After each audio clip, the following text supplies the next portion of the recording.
Bienvenue amis sportifs et merci encore de votre fidélité. Nous sommes très heureux de vous retrouver à nouveau. Les Jeux Olympiques bientôt sur la 3 du 21 juillet au 8 août prochain. L'événement planétaire sur votre chaîne préférée.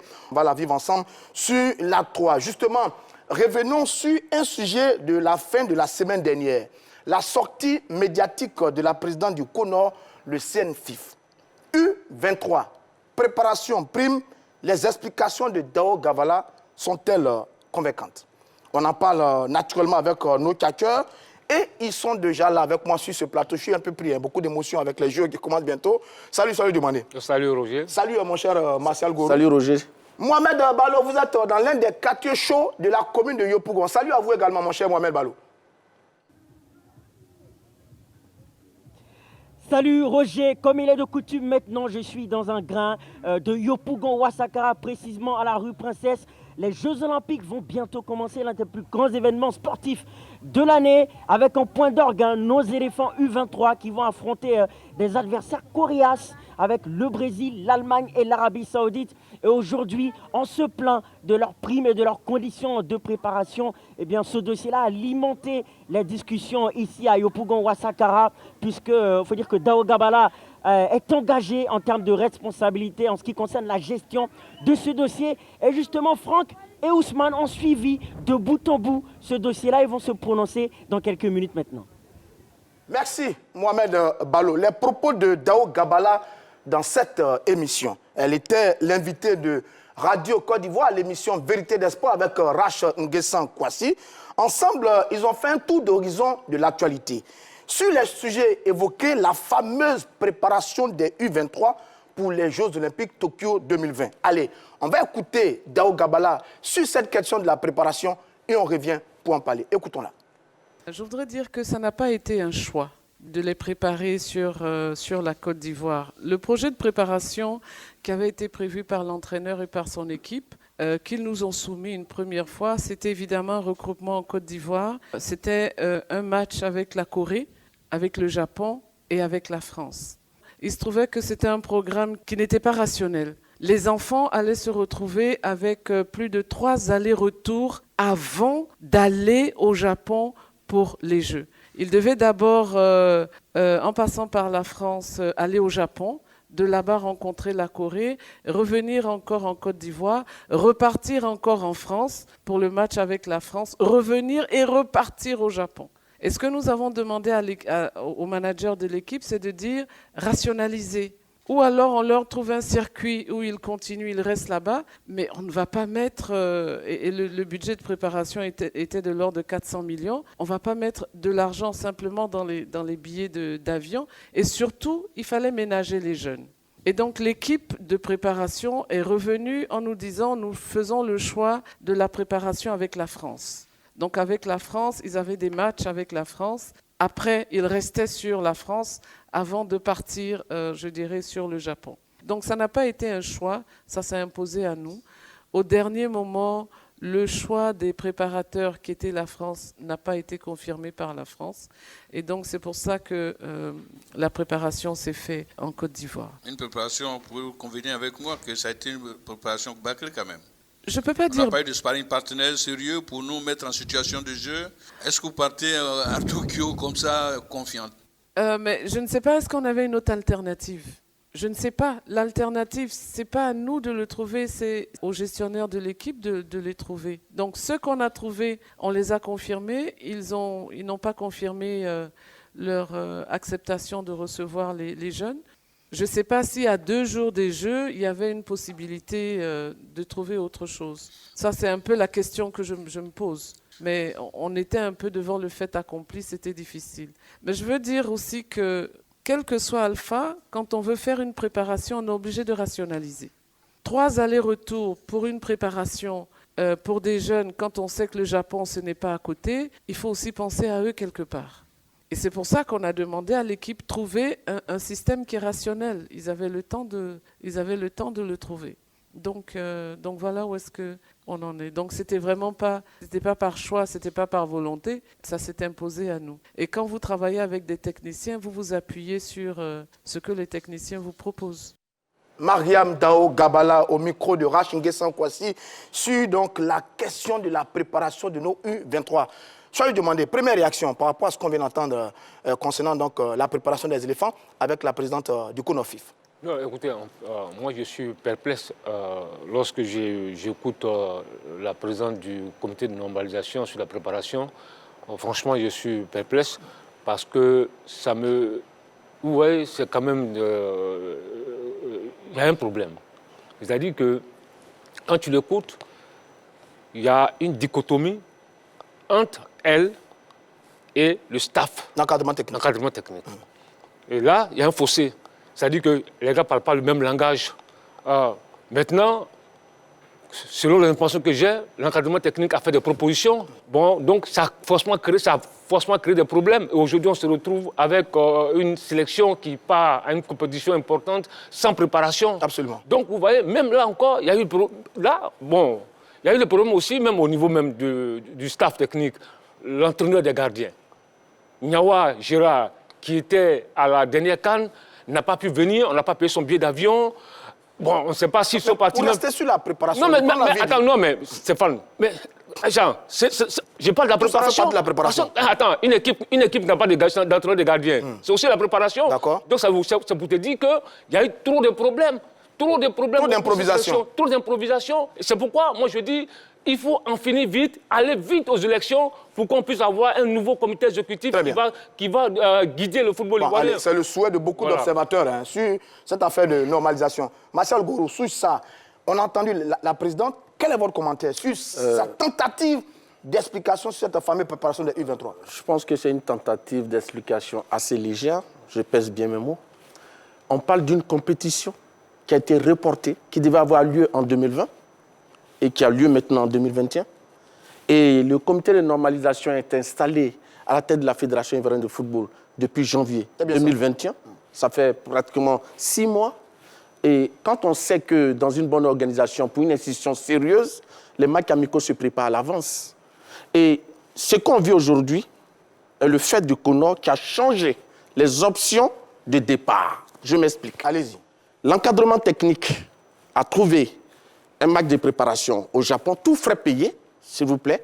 Et là, on trouve comme argument qu'il y a des allers-retours oui, mais quand même, pour la défendre, mon cher Martial Gourou, elle dit France, Japon, après Corée, revenir en Côte d'Ivoire, repartir en France, ensuite on revenir pour repartir au Japon.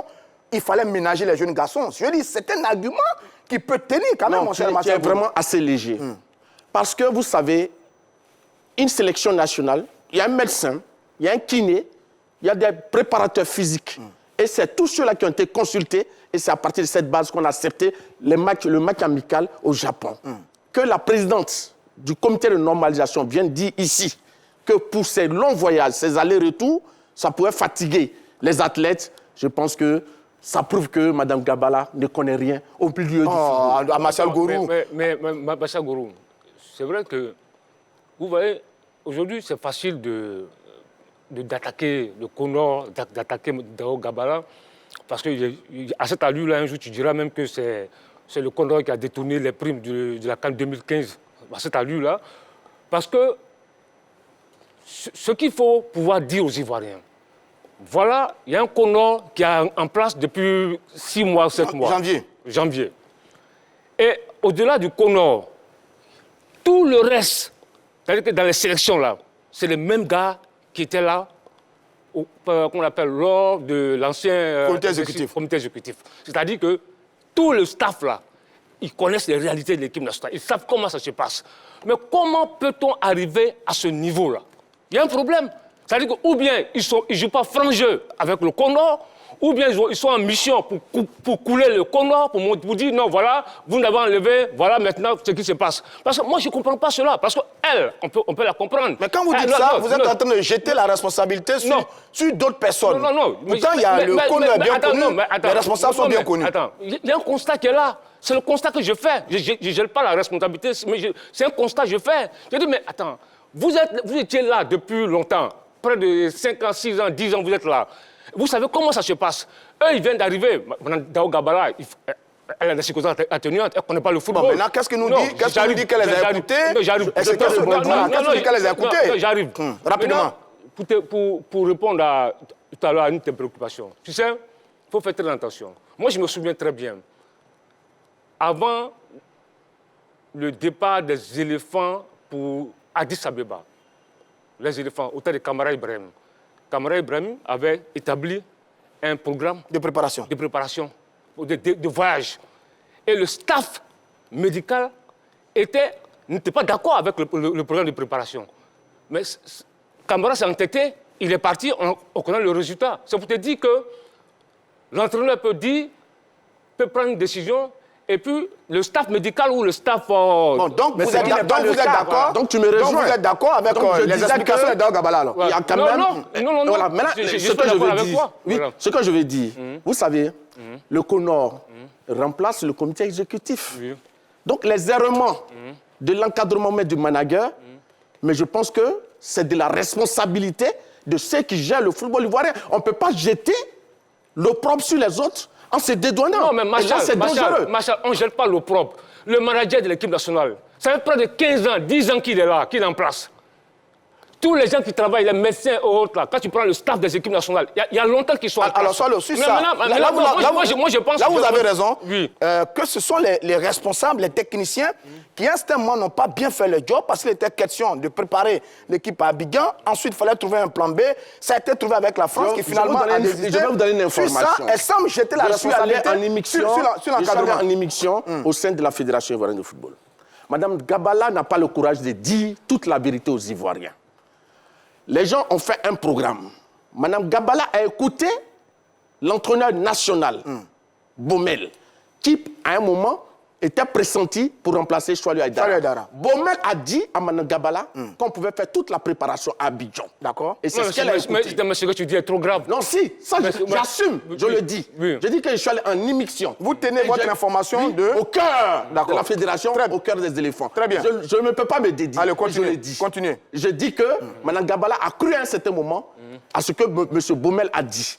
Et qu'on pouvait faire toute la préparation ici. C'est pourquoi elle a boycotté le plan de préparation de Choualou Aïdara qui devait aller au Japon avec cette équipe. Machal, ce que tu dis, il y a une incohérence totale. Comment ça?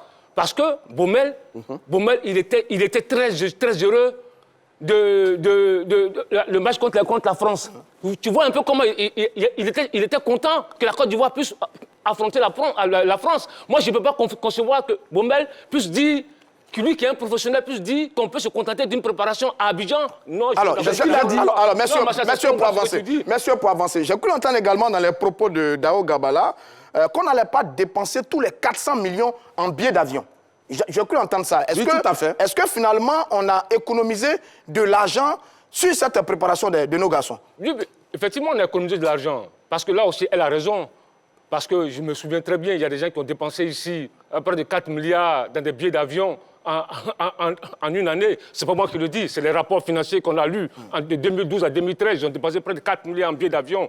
Mais elle vient, si elle fait de l'économie sur les billets d'avion, mais il faut aussi penser à la préparation.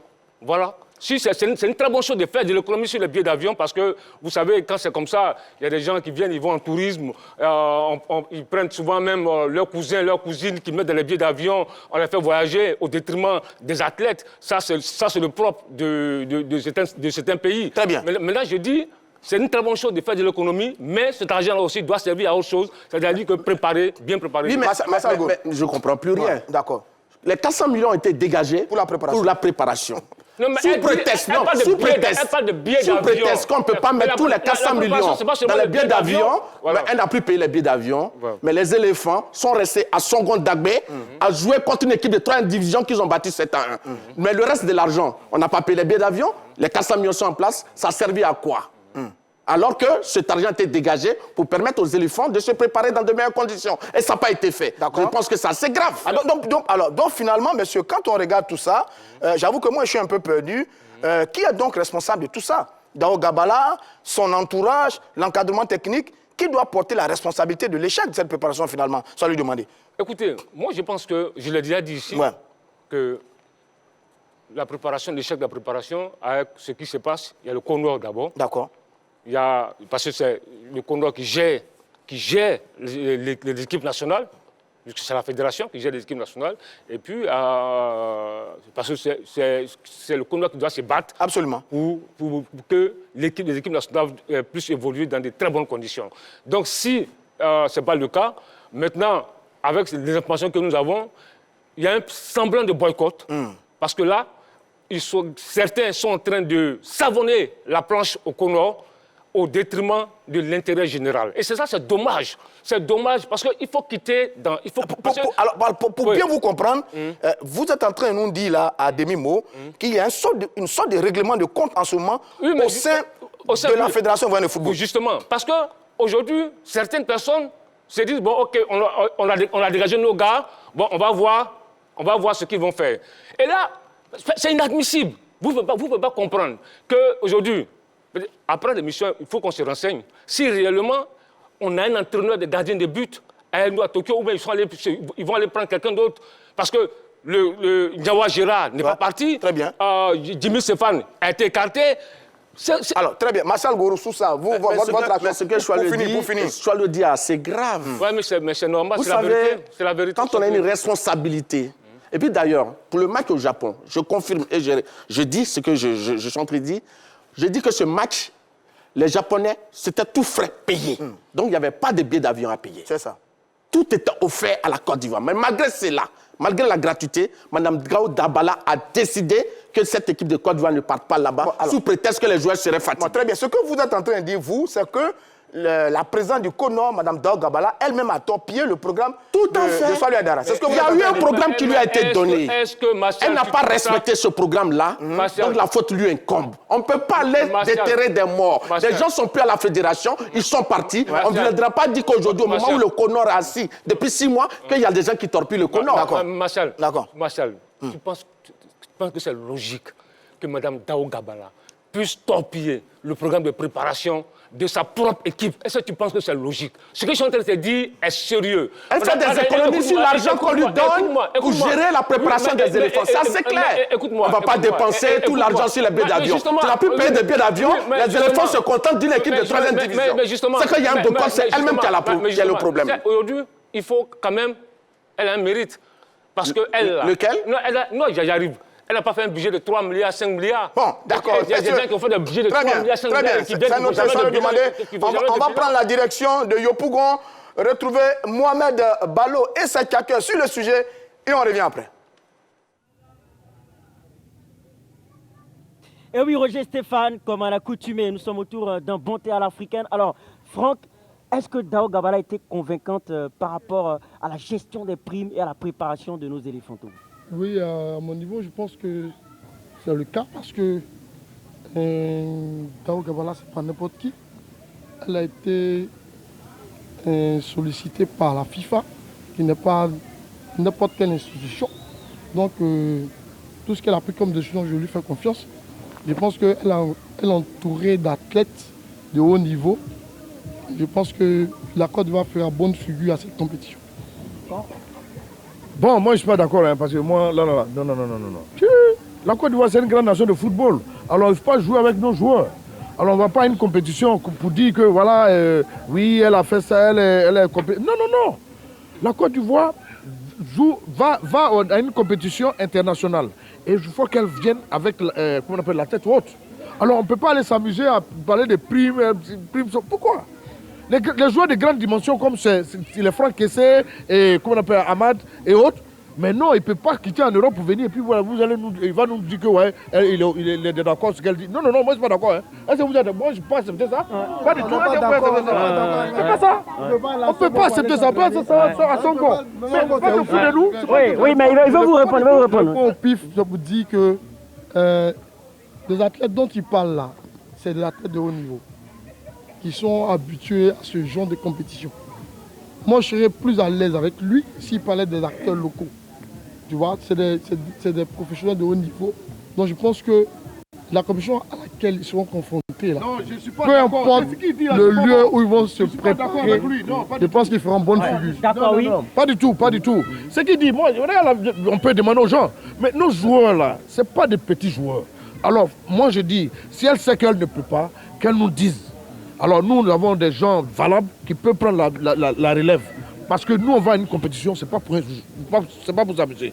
Voilà, les éléphants vont pour gagner. Et nous allons gagner. Alors, il faut qu'ils mettent les joueurs dans les conditions idoines pour qu'ils puissent relever le drapeau de la Côte d'Ivoire. Oui, il m'a dit qu'on va pour gagner. Oui. Quand il parle de gens valables, là, je pense qu'il y a eu une équipe en Côte d'Ivoire pendant plusieurs décennies qui ont eu à faire leurs preuves. Hein.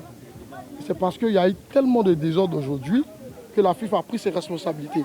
Donc, si à l'empêcheur de Dao Gabala, elle a été choisie pour la reconstruction de notre équipe nationale, mais notre fédération, je pense que c'est la personne la mieux indiquée. Donc, attendons de voir et puis on verra. En tout cas, c'est chaud, oui, c'est chaud. Non, Ousmane, oui, non, c'est vrai, c'est un coup de cœur, mais on va revenir sur le sujet. Ah oui, c'est très chaud, Stéphane. À très bientôt, avec d'autres. Ciao, bonne chance. À nos éléphantos. Bravo Mohamed Balo en direct de Yopougon Ouassakara. J'adore moi la commune de Yopougon. Allez, on me fait si qu'on peut prendre un commentaire. Celui de Abou Koulibaly, il dit ceci. Je pense que ce fait est une situation dans cette fédération. Tant que ce n'est pas l'équipe première, on ne prend plus rien au sérieux quand il s'agit des autres sélections. Et cela doit changer avec le nouveau comité exécutif qu'on aura en novembre prochain. Il reprend un peu une partie de votre analyse. Pour vous, tout doit s'arrêter. Et puis, le prochain comité exécutif va reprendre la main véritablement en ce qui concerne l'organisation du football ivoirien. Messieurs, deuxième intervention de Mariam Dao Gabala sur la question des primes. Sujet brillant, primes de qualification après la CAN de leur catégorie en 2019. On va l'écouter également avec Rach Nguessan Kouassi. Écoutons ses précisions. On ne joue pas en équipe nationale, que ce soit en équipe nationale prime ou aux Jeux Olympiques, d'abord pour les primes. Je pense qu'il faut qu'on apprenne à nos jeunes à défendre les couleurs de la nation. Et même avec l'équipe senior, on est en train, dans ce qu'on est en train de faire, de travailler à avoir même une charte de la sélection. Et quand on rentre dans cette équipe, c'est d'abord, je veux dire, pour défendre les couleurs. Et je pense que l'un dans l'autre, c'est ton honneur d'aller en équipe nationale et d'abord, ensuite d'aller aux Jeux Olympiques. Donc, si le ministère l'a payé hier, je pense que c'est par rapport à leur disponibilité, c'est par rapport aux ressources qu'ils avaient. Et n'oublions pas qu'il n'y a pas que le foot. L'équipe olympique de Côte d'Ivoire, c'est plusieurs disciplines. Donc, c'est en fonction de l'état de ces ressources aussi que l'État paye. Mais je voudrais vraiment supplier pour dire que nous devons encourager nos jeunes, au-delà des primes, à d'abord défendre les couleurs de la nation. Quand l'État dit « je vais payer des primes », il va les payer en fonction de ses ressources et en temps voulu. Donc, je voulais revenir là-dessus. Parce que le problème de primes, il revient, que ce soit pour les Jeux Olympiques, que ce soit pour l'équipe. Et je veux dire que ça empoisonne l'atmosphère. Ça empoisonne l'atmosphère. Et je pense que nous devons aider nos jeunes à voir au-delà de cela. C'était juste un cri de cœur pour dire, oui, une promesse est un dû. Acceptons que ça soit payé aujourd'hui, demain, après-demain ou quelques jours avant. Mais s'il vous plaît... 2 ans quand même, madame, ça traîne. Non. 2 ans. Non, moi, je ne sais pas pour les 2 ans. Mais ce que je sais, c'est que les primes de qualification se payent au début de la compétition. Ça ne se paye pas au moment où on s'est qualifié. Nous, on l'a appris, par exemple, pour le foot. Ils ont été qualifiés pour la CAN. Ils ont des primes de qualification qui doivent leur être données. Et les primes de qualification doivent leur être données avant le premier match de la CAN qui va commencer au mois de septembre. C'est ce que ces jeunes attendaient depuis. Ils se sont qualifiés en 2019. Ils attendaient. Mais c'est maintenant que les Jeux Olympiques commencent. Donc, je ne peux même pas dire que le ministère est en retard. On dit ça, vous recevez cette prime avant le premier match du tournoi pour lequel vous avez... Non, je parle de la prime de qualification parce qu'on a le même cas avec l'équipe A'. Ils ont une prime de qualification, ça fait 3 ans ou 2 ans ils ont joué, donc on a fait le point, match par match, la prime de qualification, et quand ils ont vu le ministre, c'est même les joueurs qui ont approché le ministre pour avoir leur prime de qualification. Le ministre a vu avec ses services, en principe, la prime de qualification est payée avant le premier match du tournoi. Mariam Dao Gabala sur les ondes de Radio Côte d'Ivoire, au micro de Rach Nguessan Kouassi. Merci pour toutes ces précisions. Messieurs, il y a une info là qu'elle vient de donner, on ne l'avait pas peut-être tous. Est-ce que les primes de qualification sont effectivement payées en début de compétition. Elle a dit, elle a répété à plusieurs reprises. À ce niveau, oui, je suis d'accord avec Mme Gabala. Effectivement, les primes de qualification, lorsqu'on se qualifie pour une compétition, ce n'est pas après la compétition, après la qualification qu'on donne les primes. C'est lorsqu'on doit aller pour la compétition pour laquelle on a été qualifié que les primes de qualification sont dégagées. Oui, à ce niveau, je suis d'accord. Bon, monsieur, mais culpa, on a fait un faux procès au ministère. Non, mais moi, je ne suis pas d'accord. D'accord. Je pense que c'est n'importe quoi. Parce que, il faut le dire... Bon, vous n'êtes pas d'accord avec le principe. Mais c'est ce qui se passe. Non, mais vous n'êtes pas d'accord avec le principe. Je suis pas d'accord avec le principe. Et puis, c'est pas ce qui se passe.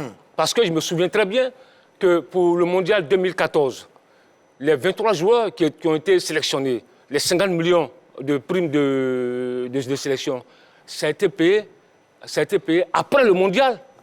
Ça a été payé après le Mondial. Ça a été payé à quelques semaines du coup d'envoi de la CAN 2015. Parce que ça crée même un problème entre le ministère des Sports de l'époque et la fédération et certains footballeurs. Je me souviens très bien. Est-ce que ce n'est pas la prime de participation? Peut-être une petite confusion qu'on fait. Prime de qualification, prime de participation, ça fait deux choses. Non, attends. Ils sont qualifiés, prime de sélection pour la Coupe du Monde. 50 millions, les 23 joueurs. La Coupe du Monde a eu lieu en juin, juillet. Et ça a été payé en décembre 2014. Très bien. C'est-à-dire que 6 mois, 7 mois après. Mais vous savez ce qui se passe? Il faut qu'on se dise la vérité. On ne nous dit pas la vérité. Voilà ce qu'ils font.